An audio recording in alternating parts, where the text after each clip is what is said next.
Hi everyone, this is Patrice from Empowerment Within. Today we are coming at you with episode 7 of Helping the Helper. You can only give what you have. Today we're going to talk a little bit about brain spotting. And because these are short videos, this is not going to be an overly in-depth view of brain spotting. If you know anybody who knows me, you know that I could talk about brain spotting for hours at a time if you really wanted to learn about the ins and outs. So I am brain spotting certified. I am trained in phase 1, 2, 3, 4 in the master class.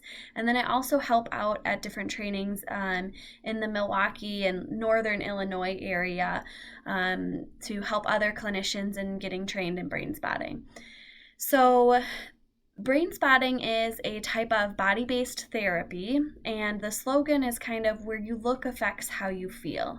And so with brain spotting, what we're essentially trying to do is go across your field of vision, and we find a spot based on an activation that you're talking about. And so activation could be something that makes you anxious, something that makes you scared, something that makes you sad, something that makes you irritated, and we find a spot that makes you feel that feeling the most.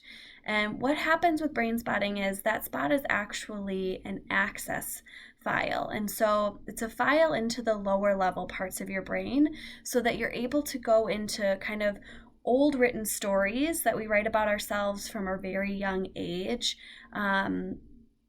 And these stories generally follow certain themes. And so sometimes they are, I'm not good enough, I'm worthless, if I'm not helping others, I'm not doing enough for the world. And so they really fall into a lot of these core beliefs about ourselves that ultimately impact our actions, behaviors, emotions in our day-to-day life now.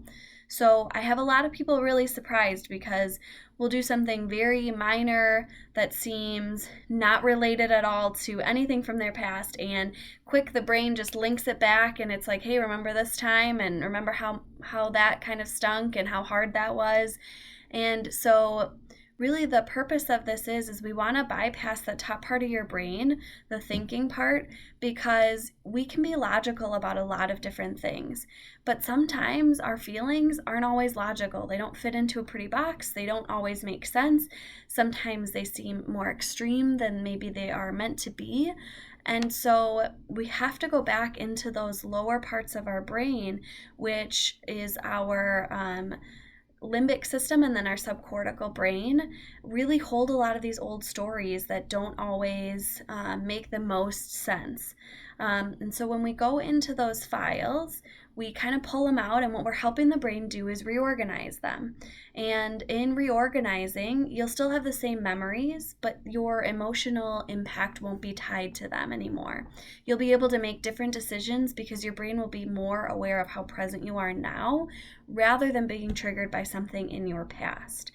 And so in that reorganization process, what happens is we need your body to kind of release what it's being impacted by. And so for some people, that means that they'll kind of like shake and twitch their arms.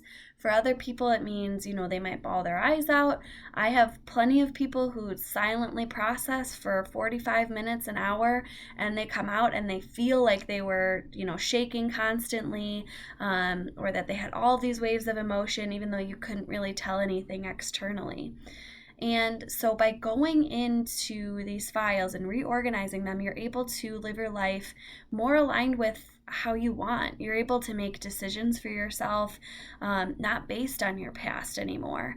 And people get really surprised when we start this process because they're like, Patrice, I'm over it.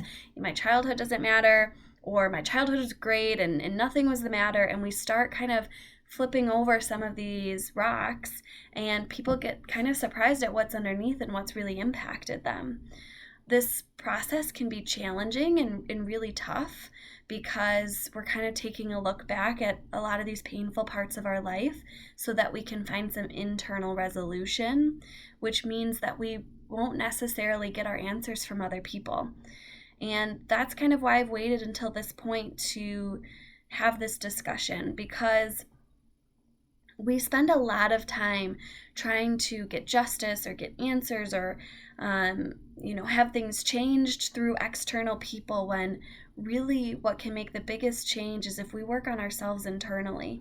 If we can patch up these old stories that we've written, we can engage in our life in a different way, and people will notice, and it makes a difference.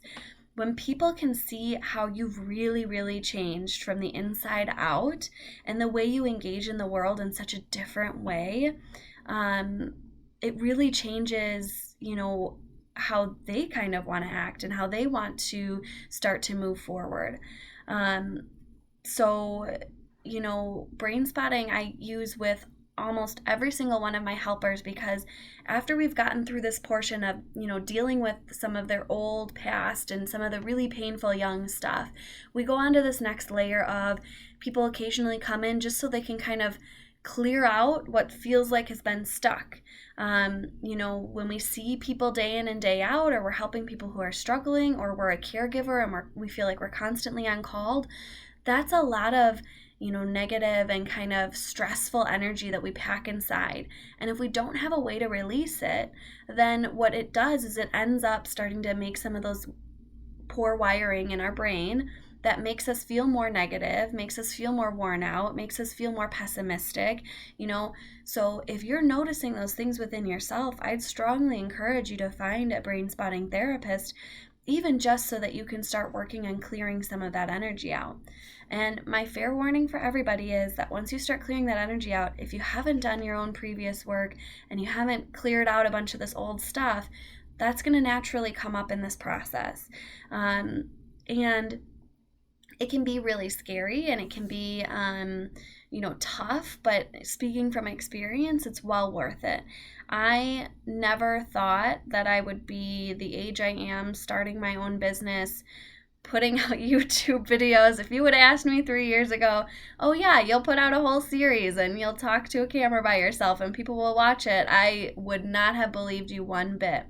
But that has really been the power of brain spotting for me, is it's helped my anxiety almost completely go away. It has helped me create a new relationship with myself. It's helped me build up my own self-confidence, and it's really helped me be able to bring this to you so that I can continue to spread this positivity, and it's helped me be a more positive and engaged person. It is, a really challenging world that we're in right now with the us versus them, and kind of feeling polarized from everybody.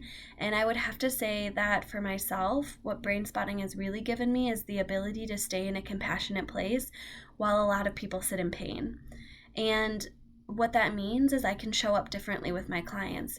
So instead of getting triggered or offended by something somebody says, I'm able to remain calm and grounded and compassionate. And then I'm able to inquire in a compassionate way to help them unfold what's really behind that. Because when you hear painful things from other people, it generally means that they're in pain themselves. So I would encourage all of you guys to kind of see a few other videos if you're interested about brain spotting. There's a lot of them out there. There's one on my website too that Cherie Lindbergh did that's amazing and helps give a bigger picture.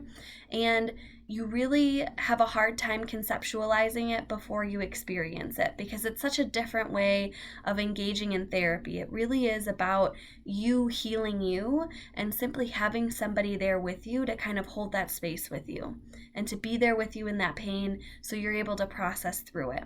A lot of pain gets stuck inside of us because we are alone and we are isolated and we are misunderstood and we're unheard when that occurs. And so the powerful thing about brain spotting is really having somebody there as a witnessing presence to your healing process and your loneliness and all the pain that you've been through, so that you're able to rewire and you're able to heal. And that's really where, my name Empowerment Within came from, is this ability for us to build up ourselves. And we can use other people. And of course, if you're going to go into working on your own stuff, getting your own therapist is crucial. But it should really be about you're working with somebody to build within you, to build you up, to empower you from within so that you can make different decisions. And that's really been the power of brain spotting for me and a lot of the clients that I work with. Today I pulled up a quote by Maya Angelou, and I just thought it'd be a really great way to end this video. And it says, "History, despite its retching pain, cannot be unlived, but if faced with courage, need not be lived again." And that really, to me, is the power of brain spotting. When we're able to face our past with courage, and sometimes and a lot of times courage means fear, but when we're able to face it and really process through it and allow it to release and let it go, we are able to live our lives so differently and in so much more powerful way. So I hope you guys found this helpful. I put a link to my website below so that you can see the additional videos if you would like, or you can reach out and ask me some questions. You can also head to brainspotting.com, and there will be a list of brain spotting practitioners in your area as well. Thank you all so much.